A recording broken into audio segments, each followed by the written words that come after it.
panameño Yo que, vine.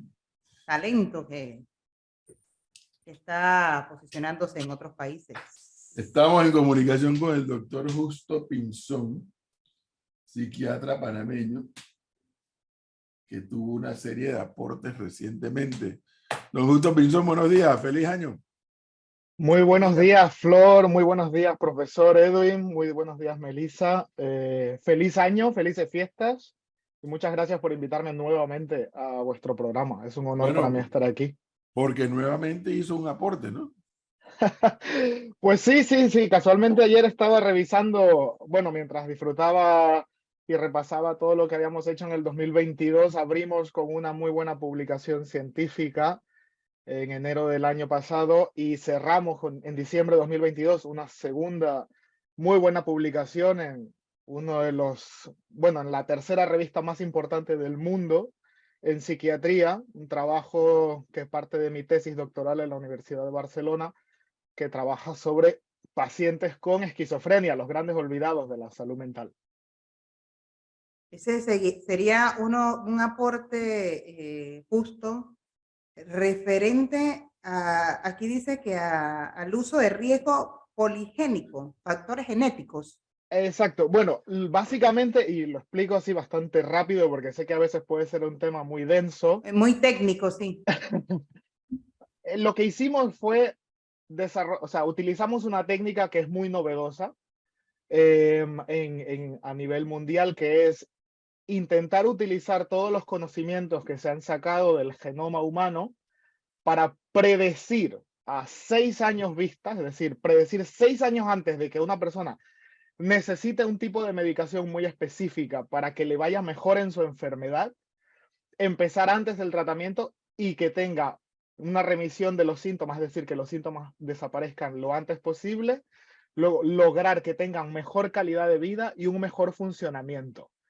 Para las personas que alguna vez han tomado un medicamento, tipo medicamentos para la presión arterial, medicamentos para la diabetes, para el colesterol, esto es, o medicamentos antidepresivos, por ejemplo, este es el equivalente a no tener que ir probando uno que luego, que si no funciona a los 6 meses cuando tienes la otra visita con el doctor, pongo otra medicación a ver si funciona. No, esta es nuestra técnica, lo que permite es decir qué medicación es la que va a ser útil y qué medicación es la que se puede poner desde un inicio para evitarse todo el ensayo y error y poder ayudar a los pacientes desde las primeras visitas. Una vez diagnosticado el paciente. Claramente, una vez diagnosticado el paciente, que eso se puede hacer en las primeras visitas, ya empezar a poner medicación y tener que ahorrarnos el ir probando múltiples cosas. ¿Y ya lo han estado probando en algunos pacientes? Esto ya está, es la primera vez en el mundo que se publica este tipo de casos o que se publica este tipo de hallazgos genéticos en psiquiatría. Pero esto ya se hace, Flor. Nosotros no hemos inventado la rueda. Lo que hemos hecho es coger la experiencia de los compañeros oncólogos que saben con test genéticos qué medicaciones le van a servir, por ejemplo, a una paciente con cáncer de mama o a una paciente con un cáncer de piel, por ejemplo, o la experiencia que han tenido los cardiólogos en saber qué pacientes con el riesgo genético que tienen están en más riesgo de desarrollar colesterol alto o infarto y empezar a tratarlos antes de tiempo. Aquí me dice un oyente que ha escuchado de algunos laboratorios ya aquí en Panamá. Hay unos laboratorios, exactamente, hay algunos laboratorios, ahora los nombres comerciales no los recuerdo, pero sí que es cierto que hacen una técnica parecida, no igual a la nuestra, parecida, que son los laboratorios de farmacogenética. Son diferentes, esto no es del todo parecido a lo que hacemos nosotros, pero sí que es, digamos, un paso en la dirección correcta. Ahora, En el caso, doctor, diga, profesor. lo que no termino de captar es que una vez diagnosticado el paciente, es la parte que no capte bien de la explicación, hay un medicamento que ayuda, pero exactamente ¿a qué? Vale, no hemos inventado medicamentos, profesor. Es un medicamento que la forma en que trabajamos en medicina es con guías clínicas. en cualquier especialidad, en cardiología, en oncología, en endocrinología, cualquier especialidad. Primer paso de tratamiento, segundo paso de tratamiento, tercer paso de tratamiento. Lo que pasa es que entre el primer paso y el tercer paso igual pasan 3 años. Y en salud mental, 3 años significa mucho sufrimiento. 3 años significa no poder trabajar, dejar los estudios, no poder cuidar a la familia, perder parejas, perder amigos. Y lo que nosotros ahora hemos logrado es el medicamento que se utiliza en el cuarto paso en las guías internacionales a nivel mundial. Esto es algo que funciona así en todo el mundo en la psiquiatría. En vez de utilizarlo de última línea, lo vamos a empezar a usar de primera línea.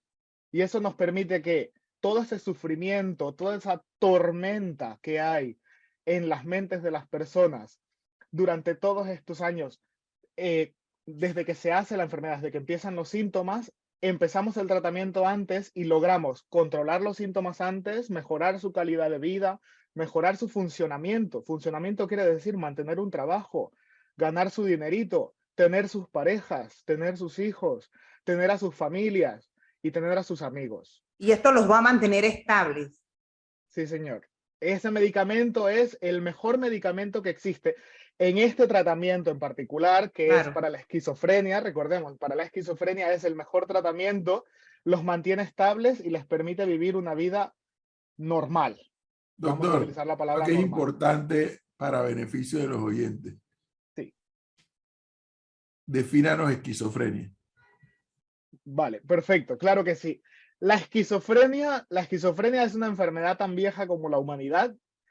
La esquizofrenia es una enfermedad que afecta al 1% de la población, afecta principalmente a jóvenes entre los 15 y los 25 años, que es cuando inicia la enfermedad, que es cuando estamos en el primor de la educación, estamos comenzando los pininos en la vida productiva, económica, laboral y relaciones, y lo que significa es que hay una desconexión de la persona, de la vida real o de la realidad en la que vive y empieza a percibir cosas que para esa persona son ciertas, pero que no son reales, ideas de que está percibiendo cosas que para él son ciertas, pero no son reales, y que a la vez va perdiendo las capacidades, tanto cognitivas, es decir, sus funciones de comprensión, de comunicación, de relación, y además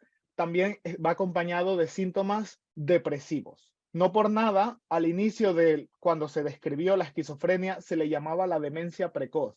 Y es como tener pacientes con demencias, enfermedad de Alzheimer, pero chicos entre 15 y 25 años, es decir, muy jóvenes.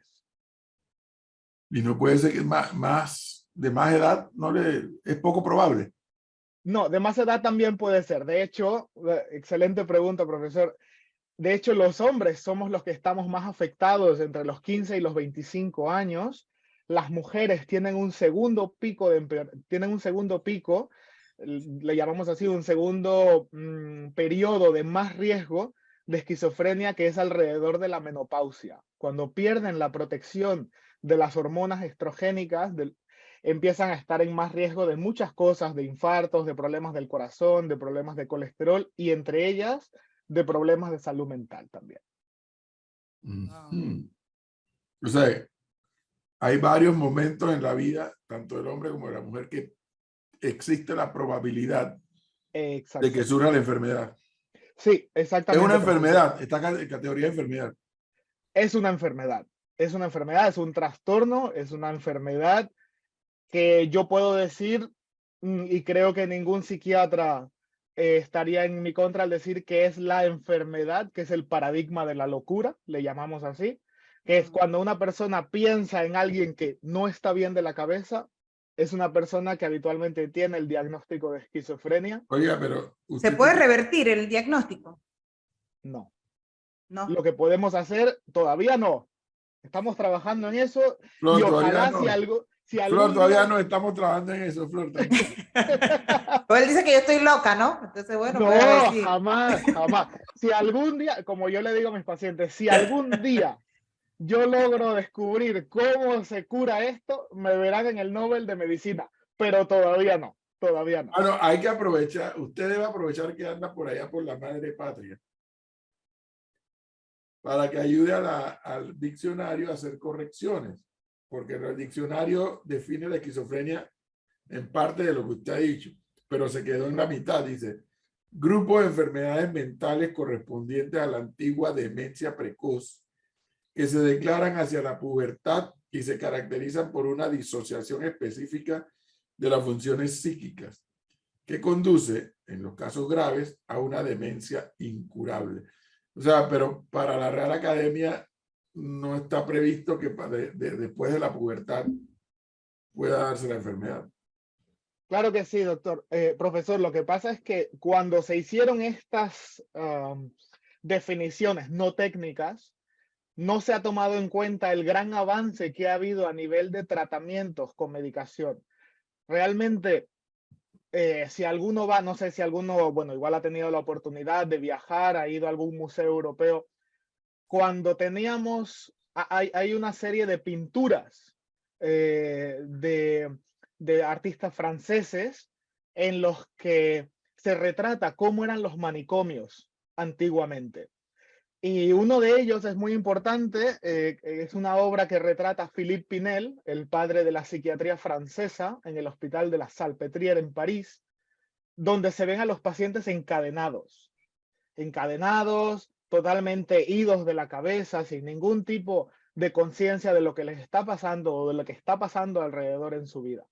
Cuando se inventan los primeros fármacos para el tratamiento de la esquizofrenia, hubo una revolución a nivel del tratamiento en la psiquiatría, y las personas que se consideraban que ya habían dejado de ser personas hace muchísimo tiempo, vuelven a conseguir al menos algunas partes, esto es importante decirlo, algunas partes de su vida normal. Y no se ha tomado en cuenta eso en estas definiciones. Hasta antes se pensaba que el diagnóstico de la esquizofrenia era una sentencia de muerte prácticamente. Una vez que tenías el diagnóstico, era una marcha inexorable hacia una vida totalmente carente de sentido. Ahora sabemos que no.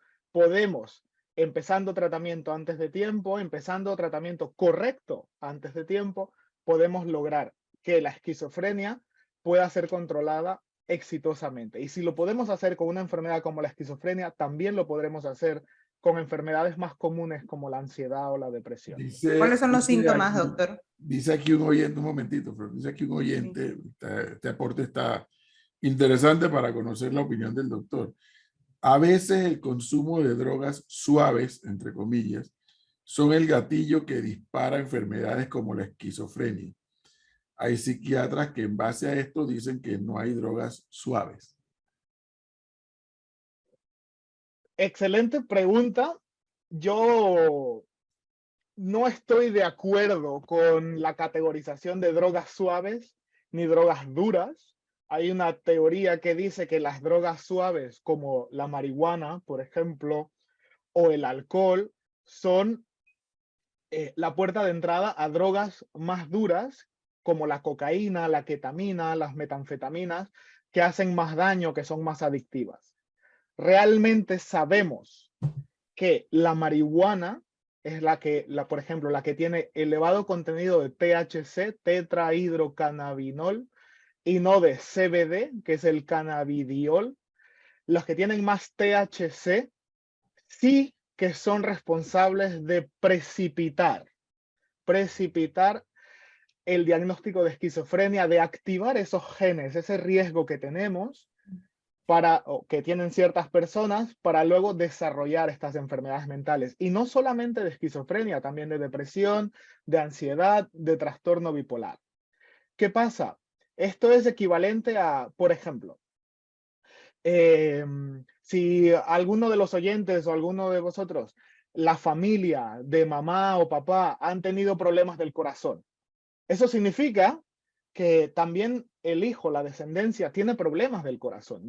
Tendría riesgo para desarrollar problemas del corazón, perdón. Pero si esa persona se cuida, esa persona hace ejercicio, una dieta correcta y no utiliza drogas, no fuma, no alcohol, disminuye su riesgo de sufrir del corazón. Es lo mismo que en la esquizofrenia.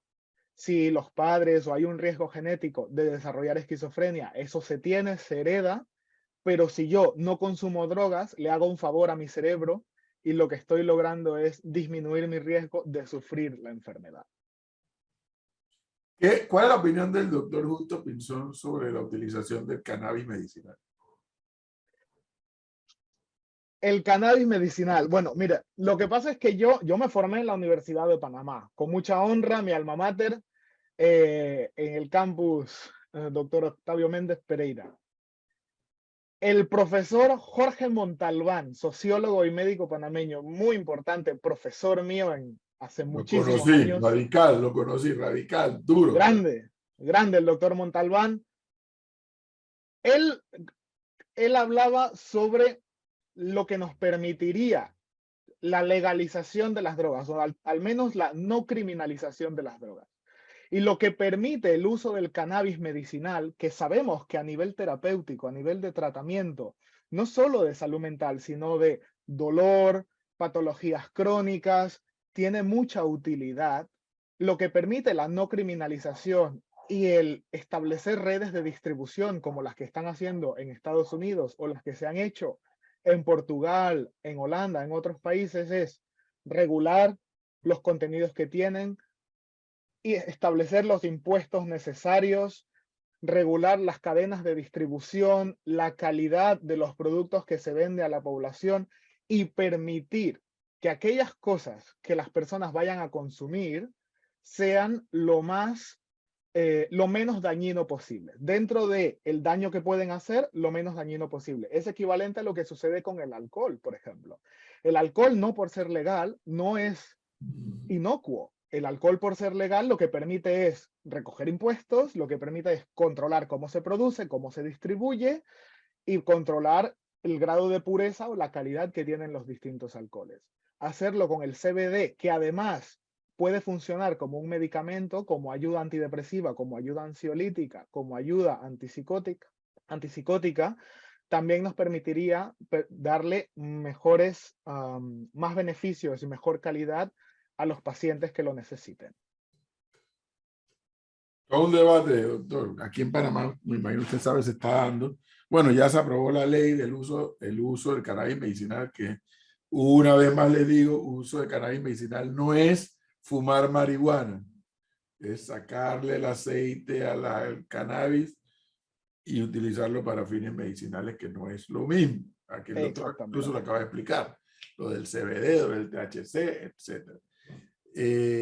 Lamentablemente, doctor, como todo ocurre en Panamá, pues ahora el debate ha degenerado un poco más, ya no porque la ley exista, sino ahora está el debate de la comercialización. Entonces, siempre aparecen unos bellacos que creen que son más vivos que los demás, queriendo, nada más pueden comercializar fulano, mengano, pero entonces, bueno, ahí, y el asunto ahora ya está trancado y todavía los pacientes que se tratan, obviamente, con la fiscalización de sus médicos respectivos, siguen viéndose la penosa necesidad de traer los productos afuera de manera ilegal. Y eso es lo lamentable. La OMS, la Organización Mundial de la Salud, en uno de los, o sea, se conceptualiza el derecho al acceso a los medicamentos como un derecho humano. El CBD realmente ya está considerado a nivel mundial como un tratamiento, no por sí solo, sino como adyuvante, como ayuda a otros tratamientos. Y lo que sí se tiene que hacer es, bueno, más allá de respetar el libre mercado y de las leyes económicas y todo el ordenamiento que quiera tener un país, garantizar que los pacientes, que las personas, que la población en general tenga acceso a medicamentos seguros, de calidad y a precios adecuados para poder tratar sus patologías. Oiga, doctor, antes de finalizar, aquí el trompista, que es un personaje, ahora quiere que yo le pregunte a usted, pues, no, anda a ver y paga una consulta con el doctor Justo Pinzón.